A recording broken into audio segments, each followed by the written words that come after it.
Thank you very much. It's a pleasure to be back here. I don't think I've been back to IBI for 10 years, but I remember the red roses. This is good on the desk. And the incredible commitment and the never-ending experience of feeling really, really majestic as the Olympic video that we just watched. I mean, how can you watch that and not feel like you're an Olympic athlete? So it's quite a phenomenal experience. The energy that's created in this room is amazing. So it's fun to be back here. And I just want to acknowledge another person in the room. Bernie was saying some of the things wouldn't exist without me, and that's wonderful. But also, I'd just like to acknowledge Bob Proctor, who is standing back there. We give Bob a big hand.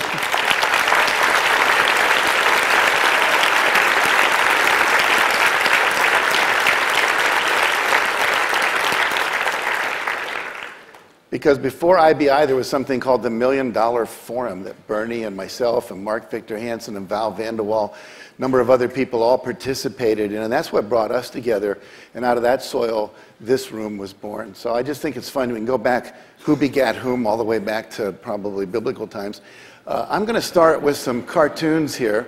If you look up on the screen, shows two teachers at a travel agency. One says, "Send us anywhere. We're not afraid of terrorists. We're school teachers."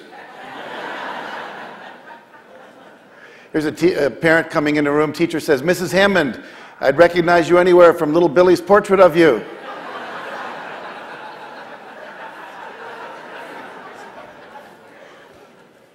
Says CAT scan on the wall. Says you have to expect some cutbacks with your new medical plan.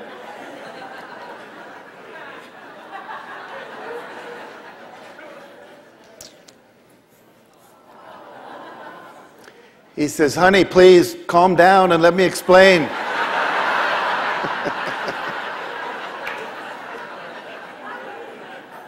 When Pinocchio talks to girls online.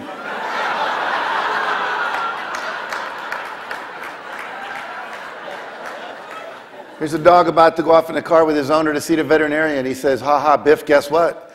After we go to the drugstore and the post office, I'm going to the vet's to get tutored." Little does he know. I'll let you read this one.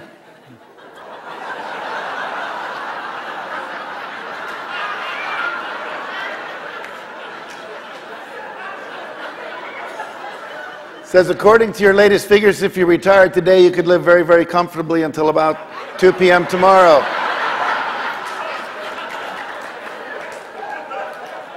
It's a guy talking to his financial planner. He says, "I retire on Friday and I haven't saved a dime. Here's your chance to become a legend." I'll let you read this one too.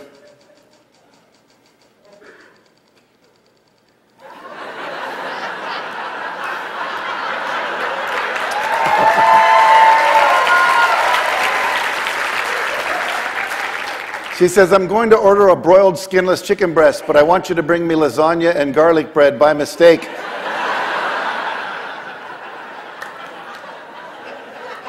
And here's the last one. Shows a mother chicken talking to her son who's in bed with the flu. She says, "Quit complaining and eat it. Number one, chicken soup is good for the flu. And number two, it's nobody we know."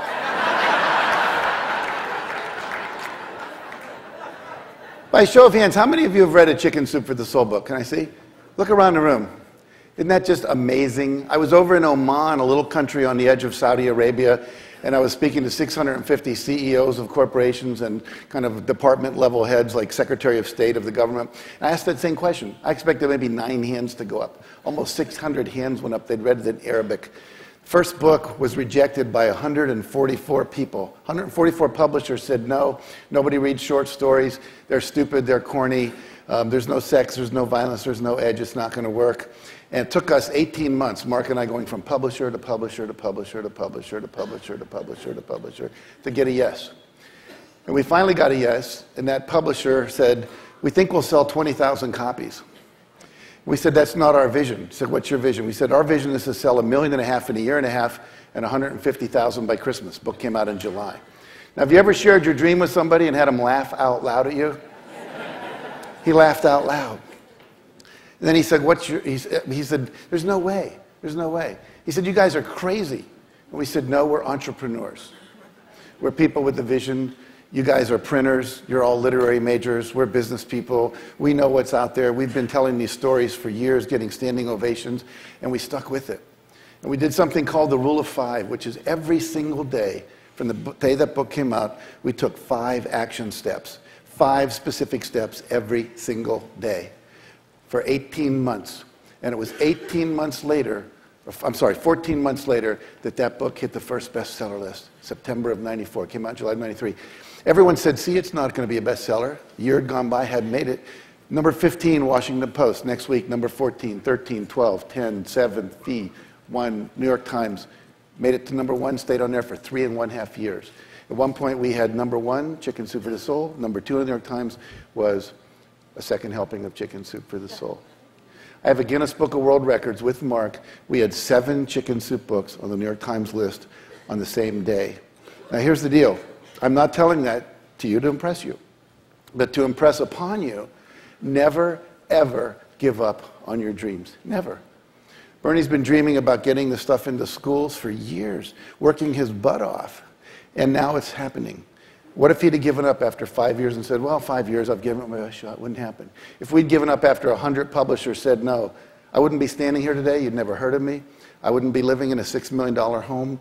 None of that would be happening. And as a result of all that, got to be in the secret, got to reach 300 million people around the world, et cetera, et cetera. Everything builds on everything else. You'd never, ever, ever give up. Sometimes you revector, you add new people to the team, you change direction a little bit, you go around some things that are blocked. But don't give up on the dream. I really believe that the universe is a huge test. It's a school, and it's a test. And if success was easy, everyone would have it overnight. But if you stick with it, stick with it, stick with it. I decided I wanted to be a millionaire in 1969. It was close to 1980 before it happened. But I became a millionaire, multi-millionaire. I'm now doing deals every day that are in tens of millions of dollars to our company. And that wasn't true even when Chicken Soup for the Soul came out. I was making $140,000 net profit on a $400,000 gross of a business I was running doing trainings. And here I am today, you know, a world celebrity in the training world. And if it can happen to me, it can happen to you. A friend of mine said a phrase the other day. He said, success at the speed of balance. That's a weird phrase. I'm not sure I still know what it means. But the point is this. What I see happening with a lot of people with the law of attraction is they declare a goal, going to be a millionaire. I always pick round numbers. Just millionaire, 1 year. You know, it's easy, convenient. You can do that, especially today with the internet. Mark and I have a student who made $10 million in 1 year selling pool tables on eBay. He sold a pool table for his grandfather, made $600, sold it in a day. Said, wow, this is pretty cool. Where do I get another pool table?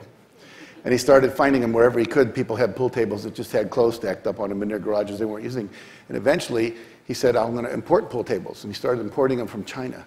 He was selling them so fast, at such a good fee, made $10 million, never graduated college. So can you do that? Yes. Yes, you can.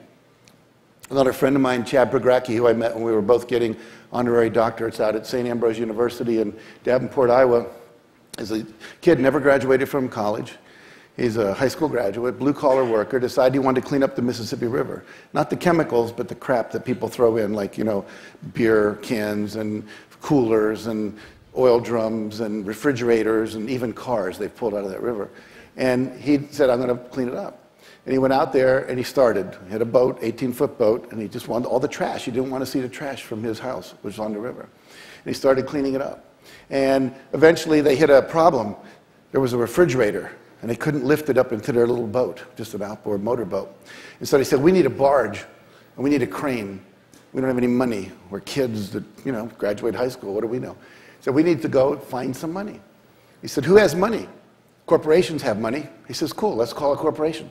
Where do we find a corporation? He said, I don't know, let's look at the yellow pages. First corporation, Alcoa, right? A. So they called up Alcoa. This young man said, can I speak to the head guy? And the receptionist said, do you mean the CEO? He says, what's a CEO? He says, Chief Executive Officer. Does he run the place? Yeah, he does. That's who I'd like to speak to. So they put him through the CEO's office, and of course he got answered. The phone was answered by his personal assistant, executive assistant. She said, can I help you? He said, yeah, I'd like to speak to the CEO. And he said, about what? She said, I'm trying to clean up the Mississippi River. Well, what is it you want from us? I need some money. How much? $25,000. We can get a used barge and a used crane, and we'll be able to do more work. Now, she was so impressed by his naivete and his purity of consciousness. There was no guile. There wasn't anything in it for him other than the service he was trying to do. She actually got him $5,000. Now he's pretty much reinforced, motivated. What's he do? They go down to the next one. Anheuser-Busch. Let's call them. He's a quick study. He said, may I speak to the CEO? So he gets through to the office, and the secretary there, again, she's very, listens to his plea, and she says, do you have a proposal? He says, what's a proposal? She said, you obviously don't know what you're doing, do you? He said, no, we're cleaning up the Mississippi River. That's what we're doing. She helped him write the proposal. They got the $25,000. And more importantly, over the next year and a half, he raised $2.4 million, got 5 CEOs to be on his board of directors, had 4,200 college students all take their summer vacation and cleaned up the entire length, 1,250 miles of the Mississippi River. Since then, they've cleaned up 4 other rivers because he was willing to what? Not give up on his dream, not be intimidated by power, not be intimidated by people with educations, and ask for whatever it was he wanted. And if you'll have that level of commitment to what it is you want to do, and the positive expectancy and the belief that you can have it, you will have miracles occur in your life.